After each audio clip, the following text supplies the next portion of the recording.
Hello, friends. Thanks for tuning in. It's such a great pleasure to be communicating to you through this format, through this podcast. And I'm looking forward to sharing about myself and some of the experiences that I've encountered in the law practice and share as much as I can about the subject of immigration law. As many of you know, my name is Verdin, and I am the founder and managing attorney at Verdin Law Firm. And I wanted to take this opportunity in this episode to share about myself and about the theme of this podcast so that you can join us again in the future to hear on topics related to immigration law. So about myself, let's get into it. So I have been practicing law since 1999. I went to Loyola Law School in Los Angeles, California, and graduated there in 1999. And I decided to take the bar in Texas, so I am Texas barred. And after law school, I did about 4 years in the military as a JAG attorney. So JAG attorneys are essentially lawyers that work for the military, and I worked specifically for the Army. And I was ranked as a captain, and I served in that role, in that capacity as a lawyer for the military. And interestingly enough, I was in a position that I had the direct interface with soldiers, and I was helping them with all sorts of legal issues. But one of those issues that I noticed right away was the issue of immigration law.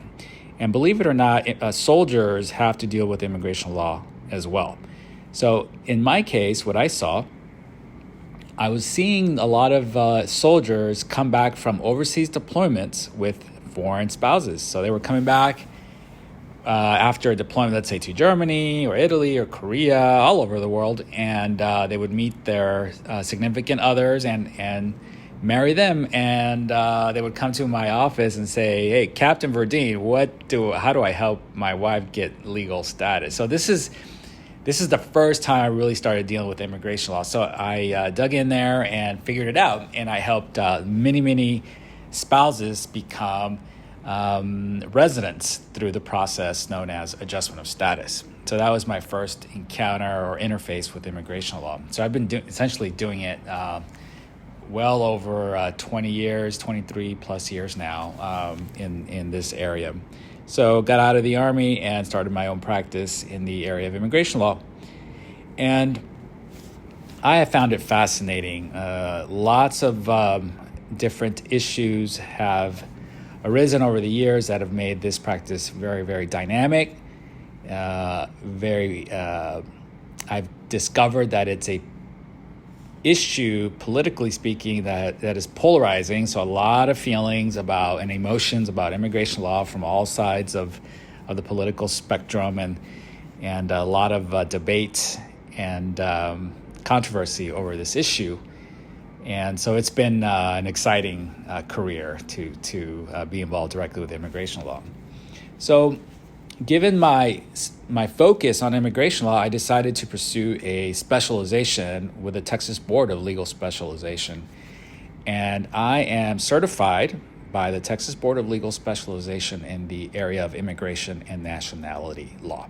So this is an official designation by the Texas Board of Legal Specialization, and I have that, and I thus can call myself an expert or a specialist in the area of immigration law.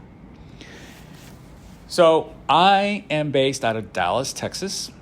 Dallas is a major city in the state of Texas. Texas in the last 20 years has grown significantly. I share this fact often that it's a very popular destination because of its business-friendly climate. We see the state as a whole has policies that favor business, not as many regulations compared to other states. And people like Texas. People are friendly in the South, and it attracts many people from all over the world, and including from the United States itself. We see a lot of corporate relocations from other states that are moving to Texas. As a result, Texas and Dallas in particular, has grown significantly. And hence, I've benefited from that growth because we see a lot of immigrants coming here, and this city has attracted a lot of immigrants from all over, and we're here to serve them. So let me tell you a little bit about my practice now. As I told you, immigration law is my specialty. We focus 100% on immigration issues. Now, immigration law as a whole is varied and diverse. There are subsections of immigration law, and there are sub-specialists in those areas. There are experts in very unique areas of immigration law. And in my practice in particular, I would tell you as a whole generally is divided into three parts.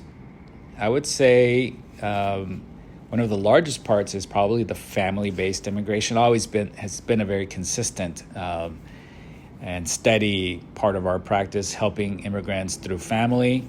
Another significant practice group within our firm is the investor group, helping investors from all over the world and business executives wanting to expand their business opportunities in the U.S., either buying existing businesses, making those acquisitions, or acquiring a franchise, or doing startups. We love helping startup entrepreneurs do their ventures and advise them accordingly to obtain the immigration benefits associated with that. And again, we help transferees on the L visas. We've worked with NIW cases, National Interest Waiver for entrepreneurs and scientists, and in different categories of NIW. There are multinational executives to obtain residency under the EB-1C program. And these, we love working with business people and entrepreneurs. It's one of my passions. I'm essentially an entrepreneur myself, leading this law firm and getting involved in the nuts and bolts of running a business as well as a law practice. So it's been especially exciting to help entrepreneurs. The other category that we help clients with is the area of litigation, deportation, defense work, and this is going to the immigration courts and defending our clients in court. So we have that varied background to support our clients and with different aspects of immigration law, and I think it's a strength to offer our clients that we have those strong knowledge bases to provide more comprehensive immigration strategies. Sometimes we start off with a business case and it leads to a family case or even a defense case, and so there's intersection of those practice areas. Generally, just as a FYI to our audience, generally we don't deal with asylum and refugee cases. There are plenty of experts that know way more about asylum and refugee programs than I do. There's a lot of great nonprofit groups that help in that space, and I will submit to their expertise in those areas. We do have knowledge base in those, but we will refer our clients to those groups when those issues arise. So that gives you a sense of what we do. There are obviously a lot of strategies and tactics within those spectrums of those different sectors, but we are in, day out, dealing with immigration law issues. And we serve clients from all over the world, especially with remote technology, video conferencing. We are able to see clients and consult with clients all over, and we can do in-person consultations or video conferencing or telephonic, however the client pleases. We are here to serve them and accommodate their needs. Well, this is a brief picture about me. I'm married. I have a son, and I'm Texas born. And my family, my parents, my siblings are all in Dallas, and I love to work out. I'm a runner, and I love Dallas. So if you have questions about Dallas, we're happy to provide that information as well. So I look forward to providing more information on immigration law over the next series, the next episodes on this podcast, and I hope you will join us soon. Good day to you.